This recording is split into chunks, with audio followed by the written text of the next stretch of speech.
Hi, I'm Caitlin Beecham for Tigers for Kids. This is the Emperor's Seed. One day, in a kingdom in the far east, there was an old emperor who knew that it was time to choose his successor. But he decided to do something different, and instead of choosing one of his sons, he decided to choose one of the youths of the kingdom to be his successor. One day, he gathered all the young people in the kingdom to come to the palace, and he told them that one of them would be appointed to be his successor. The children were shocked. But he continued, "I'm going to give each of you a seed, one seed, a very special seed. And a year from today, you will bring me what you have grown from it. I will judge the plants that you have brought and choose one of you to be my successor." There was one boy in the crowd named Ling, who rushed home like the other boys to tell his mother what he had done. He showed her the seed that the emperor had given him and explained to her what had happened that day. She helped him get a pot and planting soil, and he planted his seed. He watered it each day very carefully. 3 weeks later, he was talking to other friends of his at the school.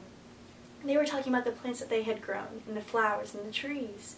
Ling, however, had nothing, but he didn't tell his friends this because he was afraid. He went home and he continued to water his plant. 3, 4, 5 weeks went by, and still Ling had nothing. 6 months later, the boys were talking about the extravagant plants that they had, but Ling still knew that he had nothing to show. He felt like he had killed his seed, and he knew that he was a failure. A year later, he went to his mother, and he told her that he was not going to bring in his empty pot to show the emperor. He was ashamed and embarrassed, but she told him no, to go into the emperor and tell him that he had cared for his seed and watered it, but still nothing had come. She told him to just be honest. He knew that his mother was right, and he went in anyway. As he showed up, there were flowers and plants and trees and bushes of all shapes and sorts, but Ling had nothing but his empty pot. As the emperor arrived, he surveyed the crowd of young people, and he told them, "Today, one of you will be appointed emperor." He spotted Ling in the back, hiding behind another child, and he summoned the guards to go pick up Ling. He brought him to the front, but Ling was terrified.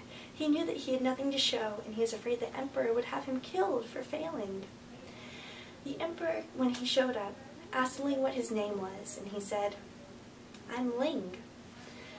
The emperor turned to the crowd, and they were mocking and making fun of Ling. But the emperor quieted them down, and he said, "Look, boys, this is your successor. This is my successor, your new emperor. His name is Ling." The crowd was astonished. Ling was too. He couldn't even grow a seed. How could he be the new emperor? The emperor then turned to the crowd again and said, "A year ago today, I gave you all a seed, a boiled seed which would not grow. A seed which when you guys saw nothing would come from, you replaced. You all brought in plants which were beautiful, but none were from the seed that I gave you. Ling alone was the only boy with the courage and honesty to come in and show me the seed that he had brought and tell me what had happened. For that, he will be named emperor." Thank you.